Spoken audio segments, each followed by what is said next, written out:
किसी ने क्या खूब कहा है कि भक्ति का असर कमाल का होता है। एक बार करके तो देखो, जो होता है चमत्कार ही होता है।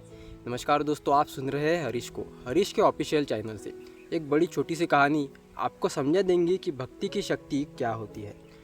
एक गांव होता है, उस गांव में एक झोपड़ी होती है और उस झोपड़ी में एक बहुत ही महान पंडित रहा करते थे।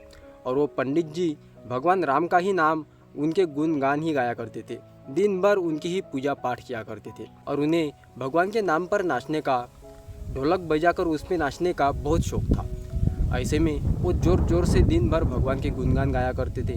तो बिल्कुल उनके ही झोपड़ी के सामने एक बड़ा मकान था और उस मकान में एक बिजनेसमैन रहा करता था। वो बिजनेसमैन दिन भर काम करता, अपने बिजनेस को देखता और थक हार कर घर पे आता। और वो जब घर में रात में आता तो उसके बाद भी इस पुजारी के पूजा पाठ चालू ही रहता था। ये जोर जोर से भगवान के गुणगान गाया करता था।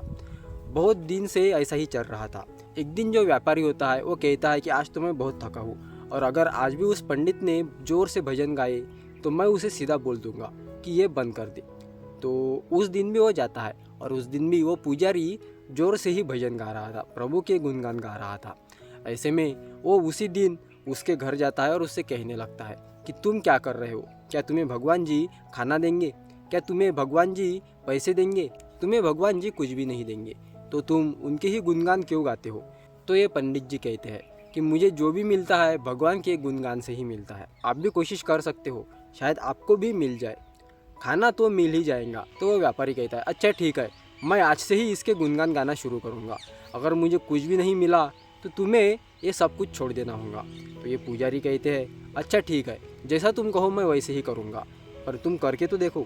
तो ये जो व्यापारी होता है वो सोचता है अगर मैं घर में जाऊँगा तो मेरी बीवी है, वो मुझे खाना परोस देंगी और मैं खाने को नहीं बोल पाऊँगा। तो ऐसे में मैं जंगल में जाता हूँ और वहाँ पर प्रभु के गुणगान गाने लगता हूँ। तो वो जो व्यापारी होता है उसी वक्त जंगल में चले जाता है और एक पेड़ के ऊपर प्रभु के गुणगान गाने लगता है। तो भगवान की माया तो देखिए, ठीक वहीं से कुछ व्यापारी जा रहे थे जहाँ पर ये व्यापारी भगवान के गुणगान गा रहा था। तो ऐसे में उनको बहुत भूख लगती है और रात भी बहुत हो चुकी थी।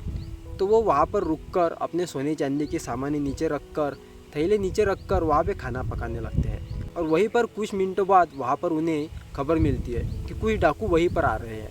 तो ये सभी सोचते हैं तो खाना तो हमें कभी भी खाते आएगा, हम घर जाके खा लेंगे। अभी यहाँ से हमें भागना चाहिए क्योंकि हमें सोने चांदी की रखवाली करनी है, वो हमें हमारे बचाने हैं। अगर डाकू उन्हें छीन कर ले गए तो हमारा तो कुछ भी नहीं बचेगा। तो वो वहाँ से भाग जाते हैं और खाना वैसे ही वहाँ पर रख देते हैं। और वहाँ आते ही उन्हें बहुत स्वादिष्ट पकवानों का सुगंध जाता है। ऐसे में वो देखते हैं कि यहाँ पर कौन है। उन्हें वहाँ पर कोई नहीं दिखता पर उन्हें वो पकवान मिल जाते हैं।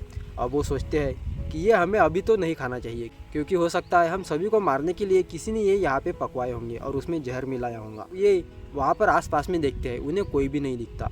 और ऐसे में जो ऊपर देखते हैं तो पेड़ के ऊपर वही व्यापारी होता है जो भगवान के गुणगान गा रहे होते हैं। तो उनको देखकर वो समझ जाते हैं कि हो ना हो ये इनका ही काम है, ये सब साजिश इन्होंने ही की है। तो उनको ऊपर से नीचे बुलाते हैं और उनको ज़बरदस्ती खाना खिलाने लगते हैं कि तुम्हें ये खाना खाना ही होगा, हमें टेस्ट करना है कि तुम्हें इसमें जहर मिलाया है या नहीं। तो वो ज़बरदस्ती वहाँ पे खाना खाने लगते हैं। तो ये जो व्यापारी होते हैं वो समझ जाते हैं कि ये सब भगवान की ही माया है, मुझे खाना खिलाने का क्रेडिट तो मैं भगवान को ही दूंगा। तो ऐसे में जो डाकू होते हैं वो उस व्यापारी को छोड़ देते हैं और वह व्यापारी भागकर सीधा उस पंडित जी के पास जाता है और उनके चरण स्पर्श करने लगता है। दोस्तों, इस कहानी से हमें एक ही सीख मिलती है कि भगवान की शक्ति का असर बहुत बड़ा होता है। हमेशा भगवान के गुणगान गाया करो, आपके सामने जो भी होगा वो अच्छा ही होगा। और इसीलिए कहते हैं कि अगर आप भक्ति के साथ भोजन पकाओगे तो वो प्रसाद बन जाता है, और अगर आप भक्ति के साथ किसी को पानी पिलाएंगे तो भगवान के चरणामृत बन जाता है। उम्मीद करता हूँ दोस्तों आपको ये कहानी पसंद आई होंगी। ऐसे ही वीडियोज़ देखने के लिए चैनल को सब्सक्राइब जरूर करें। और हमेशा की तरह इस बार भी आपसे वही कहूँगा जो हमेशा कहता हूँ, ऐसा करो काम कि सुनहरे अक्षरों में लिखा जाए आपका नाम। राधे राधे।